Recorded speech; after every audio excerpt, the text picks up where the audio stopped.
Video শুরু করার আগে সকলকে জানাই শুভ নববর্ষ। নতুন বছর সকলের খুব ভালো কাটুক এই কামনা করি। তো এটা আমার ইউটিউবে প্রথম ভিডিও, আশা করছি সকলের ভালো লাগবে। তো পুরো ভিডিওটা দেখতে থাকো। তো আজ সকাল সকাল ঘুম থেকে উঠে পড়েছি, কারণ আজ আমাদের দোকানে গণেশ পুজো। তাই এই হচ্ছে আমার নববর্ষের নতুন জামা। তো চলো জামাটা পরে আসা যাক। তো জামা পরে চলে এসেছি। যা গরম পড়েছে হেভি কিছু কিনিনি, সিম্পলের মধ্যে কুর্তি কিনেছি। তো জামাটা পরে আমাকে কেমন লাগছে অবশ্যই জানিও। তো দেখো, তোমাদের সাথে কথা বলতে বলতে আমার এইদিকে পুজো কমপ্লিট হয়ে গেল। তো আজ ঠাকুরকে ভোগে দিয়েছিলাম গণেশ ঠাকুরের ফেভারিট লাড্ডু। তারপর ভোগগুলো উঠিয়ে নিলাম, দিয়ে বসে পড়লাম চন্দন বাটার জন্য। আসলে আমাদের দোকানের স্পেসটা অনেকটাই ছোট, তো তাই বাড়ি থেকেই চন্দন বেটে নিয়ে যাচ্ছি। আর অন্যদিকে মা পুজোতে যে যে বাসনগুলো লাগবে সেগুলো একটা ব্যাগের মধ্যে ভরছিল। দিয়ে টোটো করে চলে এলাম বাজারে। আর রোদও খুব ছিল, তাই সানগ্লাস পরেই বেরিয়েছিলাম আমি আর দিদি। মা আমাদের থেকে অনেক আগে আগে হাঁটছিল, তাই মাকে আর ভিডিওতে দেখানো হয়নি। তো বাজারে এসে প্রথমেই আমরা চলে গেলাম গণেশ ঠাকুর কিনতে। আর এই দোকানে এত সুন্দর সুন্দর গণেশ ঠাকুরের মূর্তি পাওয়া যাচ্ছিল, কোনটা ছেড়ে কোনটা নেব আমরা তো বুঝতেই পারছিলাম না। অনেকক্ষণ দাঁড়িয়ে চিন্তা ভাবনা করার পর আমরা একটা গণেশ ঠাকুর পছন্দ করি। তো তোমাদের পরে দেখাবো যে কোন ঠাকুরটা আমরা নিলাম। ঠাকুর কিনে নিয়ে আমরা চলে গেলাম আমাদের দোকানে। দোকানের ভেতরের কিছু জিনিস বাইরে বের করা হলো, না হলে পুজোর জিনিসগুলো রাখা যেত না। তাই তারপর দিদি বসে পড়লো দোকানের সামনে আলপনা দিতে, আর অন্যদিকে মা ফলগুলো কেটে নিচ্ছে। ছোট জায়গা তো, তাই কোনো রকমে মাকে ফলগুলো কাটতে হচ্ছে। তো চলো তোমাদের দেখায় যে আমরা কোন গণেশ ঠাকুরটা নিয়েছিলাম।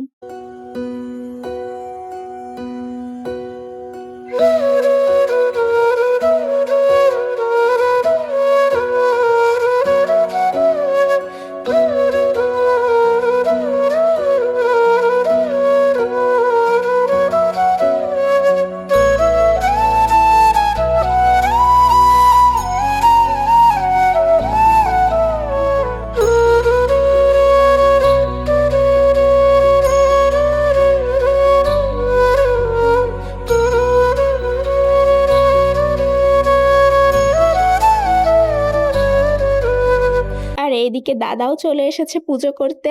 যেই দেখেছে আমি ভিডিও করছি অমনি বলছে, দাঁড়া দাঁড়া সানগ্লাসটা পরি দিয়ে ভিডিও করিস। তো একসাথে থাকলে আমাদের এরকম মজা মাস্তি লেগেই থাকে।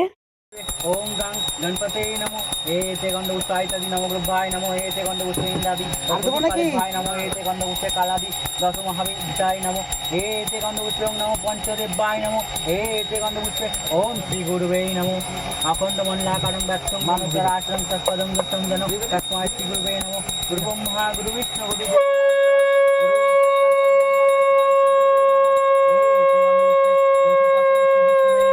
एते गंध उत्से ओम श्री नारायणाय नमो एते गंध उत्से गोपाल गोविंदाय नमो एते गंध उत्से गोपाल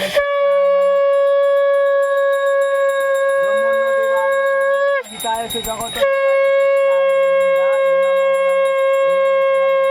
ओम नमो सूर्याय नमो जवा कुसुम शंकर शंकर सुप्यांग महाधुति घंटां करु पापो प्रणतो दिवाकरम एते गंध उत्से ओम ह्रीं दुर्गा ओं नमो सर्वमंगल मंगले शिवे सर्वार्थ साधिके शरण्ये त्र्यंबके गौरी नारायण नमोस्तुते एते गंधपुष्पे ओम नमो सूर्याय नमो जवा कुसुम शंकर शंकर सुप्यांग महाधुतिं घंटां करु पापो प्रणतो दिवाकरम एते गंधपुष्पे आयदादि नमो ग्रभाय नमो एते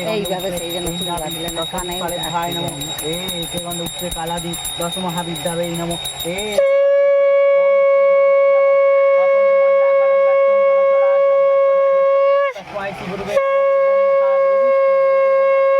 गुरु सत्ता परम ब्रह्मा तस्मै श्री गुरुवे नमो एते गंध उत्से ज्योतिपते श्री विष्णुवे नमो एते गंध उत्से ओम श्री नारायणाय नमो नमो एते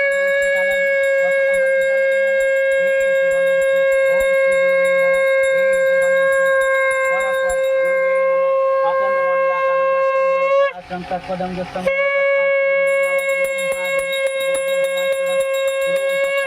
তো আমাদের পুজো শেষ হতে হতে তো প্রায় 2:30টা বেজে গিয়েছিল।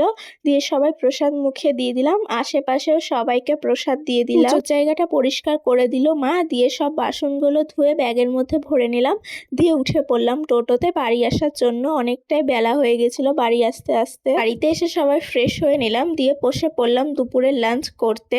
তো দিদি রান্না আগে থেকেই করে গিয়েছিল। তো আজকে আমাদের রান্না হয়েছিল ভাত, আম দিয়ে ডাল, আলু পটলের তরকারি আর আলুর চিপস। দুপুরে খাওয়া দাওয়া করে আমি আর দিদি একটু শুয়ে পড়ি, দিয়ে বিকেলবেলা আবার রেডি হয়ে বেরিয়ে পড়ি হালখাতা করার জন্য। তো প্রথমেই আমরা চলে গেলাম একটা দোকানে, সেখানে যেতে না যেতেই আমাদের দিয়ে দিল ঠান্ডা ঠান্ডা মকটেল। আমি আর দিদি আলাদা আলাদা ফ্লেভার নিয়েছিলাম। আমি দিদিরটা টেস্ট করে দেখলাম, দিদিও আমারটা টেস্ট করে দেখলো। দুজনেরটা খেতেই বেশ ভালো ছিল। যেই দিদির দিকে আমি ক্যামেরাটা ঘুরিয়েছি, দিদি তো পুরো লজ্জা পেয়ে গেছিল। তারপর আমাদের দিয়ে দিল এক থালা ভর্তি মিষ্টি। আমার একার পক্ষে এটা খাওয়া তো অসম্ভব, তাই আমি আর দিদি একটা প্লেট থেকেই খেয়েছিলাম। দিয়ে সেখান থেকে বেরিয়ে আমরা চলে গেলাম একটা জুয়েলারি শপে। সেখানেও আমাদের দিয়ে দিল ঠান্ডা ঠান্ডা কোল্ড ড্রিঙ্ক খেতে। দোকানে তো প্রচুর ভিড় ছিল, তাই আমরা বাইরে দাঁড়িয়েই খাচ্ছিলাম। তো তোমরা তো দেখতেই পাচ্ছ আজকের দিনে রাস্তায় কতটা ভিড় হয়েছে। টোটোর পুরো জ্যাম্প লেগে গেছিল রাস্তাতে। আমরা তো টোটোই পাচ্ছিলাম না, তাই সামনের দিকে একটু হেঁটে গেলাম, দিয়ে একটা টোটো পেলাম। টোটোতে উঠে আমরা চলে গেলাম আরো একটা জুয়েলারি শপে। তো আমাকে আর দিদিকে কেমন লাগছে দেখতে অবশ্যই কমেন্টে জানিও। আর এখানে ফুচকার স্টলও করা হয়েছিল। ফুচকার স্টলে তো প্রচুর পরিমাণে ভিড় ছিল। আমরা তো ভেবেই নিয়েছিলাম আমরা আর পাবো না ফুচকা, কিন্তু শেষমেশ আমরা পেয়েছিলাম ফুচকা খেতে। ফুচকা খাওয়ার পর দিয়ে দিল ঠান্ডা ঠান্ডা কোল্ড ড্রিঙ্কস খেতে। গরমের দিনে ঠান্ডা ঠান্ডা কোল্ড ড্রিঙ্কস খেতে কারই না ভালো লাগে, তাই না বলো? দিয়ে উঠে পড়লাম টোটোতে বাড়ি আসার জন্য। তো আমার তো দিনটা এইভাবেই কাটলো। তোমরা কারা কারা কিভাবে দিনটাকে কাটালে আমাকে অবশ্যই জানিও। তো আজকের মতো এতটাই, দেখা হচ্ছে নেক্সট ভিডিওতে। বাই।